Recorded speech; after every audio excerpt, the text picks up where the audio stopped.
মানে কিভাবে যে ভিডিওটা শুরু করব, বিশেষ করে যারা আমাদের প্রবাসী ভাইরা আছেন অনেকেই আমার প্রতি একটু ক্ষুব্ধ হন, কিন্তু আমি চশমা চোখে লাগিয়ে নিচ্ছি।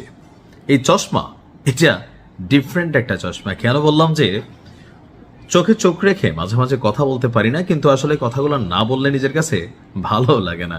খবরটা কিন্তু খুশির খবর। তবে যেহেতু এই রাষ্ট্রটাতে অনেক বাংলাদেশের মানুষ বসবাস করেন, আমি প্রত্যেকের উদ্দেশ্যে বলি, যদি সুযোগ থাকে আপাতত 15-20 দিন বা 1-2 মাসের ছুটিতে বাংলাদেশে আসেন। ইরান যেই লেভেলে বিট করছে মধ্যপ্রাচ্যের কয়েকটা রাষ্ট্র, বিশেষ করে আরব আমিরাত, বাহরাইন এবং কুয়েত, এই তিনটা রাষ্ট্রের অবস্থা খুব খারাপ হবে। কারণ কি, ইরানের সরকার বা ক্ষমতাসীন ইরান মনে করছে যে পেছন থেকে মার্কিন যুক্তরাষ্ট্র এবং ইসরায়েলের সাথে বসে প্রত্যক্ষ পরোক্ষ অর্থাৎ টাকা পয়সা থেকে শুরু করে অনেক কিছু দিয়ে আপনার যে সহযোগিতা কুয়েত, তারপর হচ্ছে আরব আমিরাত, তারপর হচ্ছে আপনার বাহরাইন বা কাতার, তারা করছে, সেগুলাকে ছাড় দেওয়ার সুযোগ নাই। দর্শক, এই মুহূর্তে আপনার যুক্তরাষ্ট্র এবং ইসরায়েল মিলে তাদের যেই মিসিং আপনার পাইলট ক্রু ছিল তাকে উদ্ধারের যখন অভিযান চালাচ্ছে, এমনকি ইরানের বিপরীতে খুব বড় ধরনের একটা অভিযান পরিচালনা করেছে। ইরানের বৃহত্তম যে সেতু সেটাকে 2 টুকরো করে ফেলেছে যুক্তরাষ্ট্র বাহিনী। তো ইরান কি বৈশা বৈশা আঙ্গুল চষবে? না, ইরান চোখে তারা কালা চশমা দিয়েছে যেন মিত্র শত্রু যারা আছে তাদেরকে আইডেন্টিফাই করা যায়। যুক্তরাষ্ট্র এবং ইসরায়েলের সঙ্গে চলমান সংঘর্ষে কুয়েতে এবার অভিযান চালিয়েছে একটা বড় ধরনের ইরান। তো এর মাঝখানে কুয়েতে আবার আরেকটা টিমের দেখা মিলেছে যারা ইরানের প্রক্সি টিম হিসাবে কেউ কেউ বর্ণনা করছেন। একটি CH-47 চিনুক হেলিকপ্টার উড়িয়ে দিয়েছে ইরান সমর্থিত একটা বাহিনী।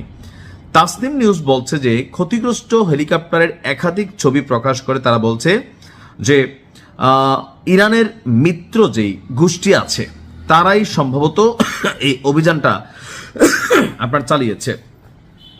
এখন যুদ্ধ শুরু হওয়ার পর থেকে কুয়েতে মার্কিন বাহিনীকে লক্ষ্য করে, বিশেষ করে এখানে কুয়েতের জনগণের সাথে ইরানের কোনো ঝামেলা নাই। ঝামেলাটা হচ্ছে মার্কিন যে গোষ্ঠী আছে, সামরিক বাহিনী আছে, তাদের বিরুদ্ধে সেখানে নতুন একটা মিলিশিয়া শক্তি তারা লড়াইয়ে জড়িয়ে পড়েছে। তারা সুযোগ পেলেই সেখানে থাকা আমেরিকার যে সামরিক ঘাঁটি, বেসামরিক ঘাঁটি অথবা মার্কিন সেনাবাহিনী তাদের সাথে লড়াইয়ে লিপ্ত হচ্ছে, ছোট ছোট এবং খণ্ডকালীন। IRGC বলছে যে তাদের মানে কি বলা হয় যে ইরানের সপক্ষে বিশ্ব এখন কথা বলছে। এমনকি যেই সকল দেশে তাদের মিত্র শক্তিরা আছে তারা স্বতন্ত্রভাবে এই লড়াইয়ে যুক্ত হচ্ছে। ইরান কাউকে লড়াইয়ে যুক্ত হওয়ার জন্য অফিসিয়ালি আহ্বান জানায়নি, তবে যারা আছে তারা নিজেরাই ইরানের পক্ষে ভালোবেসে তারা লড়াই লিপ্ত হচ্ছে। এখন এই যে হেলিকপ্টারটা যেটা আপনার উড়াই দেওয়া হলো কুয়েতের মধ্যে, এটা মার্কিন বাহিনীর অ্যাটাক হেলিকপ্টারের মধ্যে যেই জিনিসগুলো আছে এর মধ্যে খুবই গুরুত্বপূর্ণ একটা হচ্ছে এই CH-47 চিনুক হেলিকপ্টার।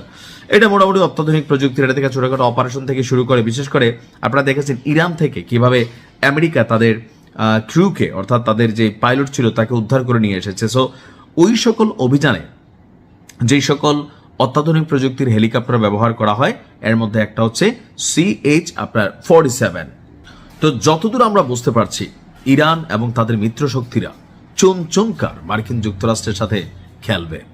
ভালো থাকুন, ইরানের ফতে দান করুক আল্লাহ। আসসালামু আলাইকুম।